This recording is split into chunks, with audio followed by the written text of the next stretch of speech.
വെള്ള കവിൾത്തടങ്ങൾക്ക് സജീവത്വം പകരുന്ന ചുവന്ന അധരങ്ങൾ, നല്ല അഴകുള്ളവ, സുന്ദരിയായ സ്ത്രീ. കാൽവരിയിൽ വച്ച് പണസഞ്ചി ലോങ്കീനോസിന് കൊടുക്കുന്നത് ഈ സ്ത്രീയാണ്. അന്ന് അവൾ വിലപിക്കുകയായിരുന്നു. ഇപ്പോൾ ശിരസ് മൂടിയിട്ടില്ല. അവൾ പുഞ്ചിരി തൂകുന്നു. ഇത് അവൾ തന്നെ. എൻ്റെ അതിഥിയായി അങ്ങയെ ലഭിക്കാൻ എങ്ങനെ എനിക്ക് ഭാഗ്യമുണ്ടായി? എന്തൊരു സന്തോഷം! കൂസ ചോദിക്കുന്നു. എൻ്റെ അമ്മയെ കാത്ത് ഇവിടെ താമസിക്കേണ്ട ആവശ്യം വന്നു.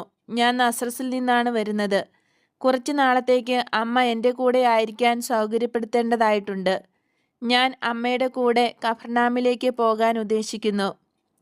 എന്തുകൊണ്ട് എൻ്റെ കൂടെ ഇവിടെ ആയിക്കൂടാ?